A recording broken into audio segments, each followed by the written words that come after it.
Pembekuan darah dan kematian. Berikut adalah berita yang dapat menyebabkan ketakutan.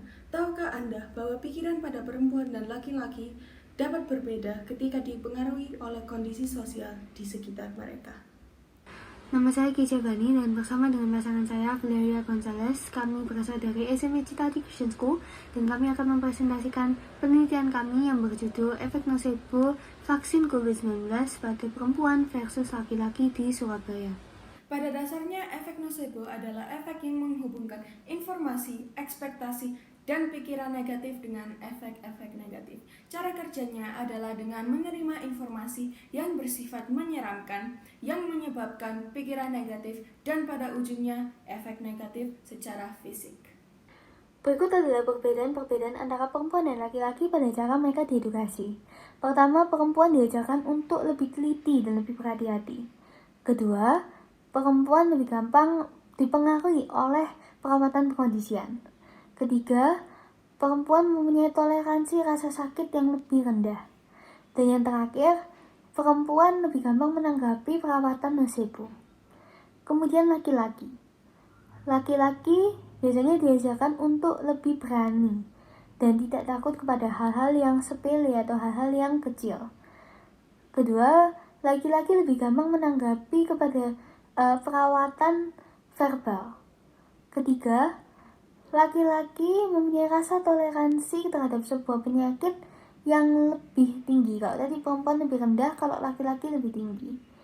Kemudian yang terakhir, laki-laki lebih gampang menanggapi kepada perawatan placebo. Tujuan kami untuk melakukan penelitian ini supaya kami dapat mengetahui pengaruh perbedaan jenis kelamin pada remaja di Surabaya yang dapat menghasilkan efek nosebo berbeda setelah menerima vaksin COVID-19. Manfaat penelitian ini supaya orang tua dan guru dapat mengambilkan tindakan tepat bagi para remaja yang akan menerima vaksin COVID-19.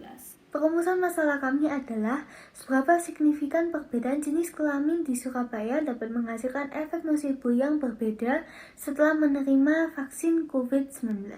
Metodologi yang kami pakai berupa kuesioner. Pertama, kami mencari jurnal tentang efek nosebo. Kemudian kami mempersiapkan pertanyaan dan membuat kuesioner. Kemudian kami mengumpulkan data dari kuesioner tersebut dan menganalisa data tersebut.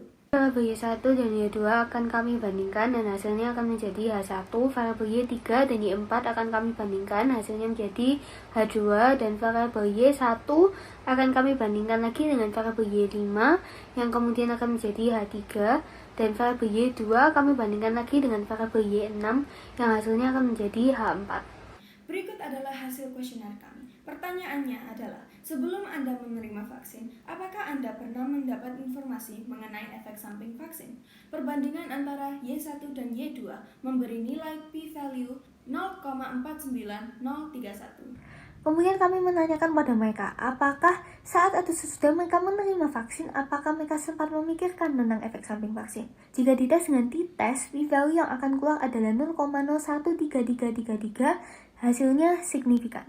Ketika ditanyakan tentang efek samping, kedua jenis kelamin mengekspektasi menerima 2-3 efek samping. Tetapi pada realitanya, laki-laki hanya menerima rata-rata 1-2 efek samping. Sementara para perempuan menerima sebanyak 2-3 efek samping. Terakhir kami menanyakan pada mereka apakah mereka merasakan efek samping. P-value yang akan keluar adalah 0,00002, kemudian laki-laki. Jika dibandingkan dan dianalisa dengan dites, hasil yang akan keluar adalah 0,009213 atau signifikan. Kami mengambil kesimpulan bahwa perbedaan jenis kelamin pada remaja di Surabaya secara signifikan menghasilkan efek nosebo yang berbeda setelah menerima vaksin COVID-19. Untuk penelitian lebih lanjut, kami akan menambahkan pertanyaan tentang latar belakang pengkondisian klasik dan kami akan menambahkan jumlah responden kami sehingga hampir sama antara perempuan dan laki-laki. Lian Brown pernah mengatakan, hidup adalah refleksi dari apa yang kita pikirkan. Kalau kita berpikir secara negatif, maka dunia yang kita lihat juga akan sama.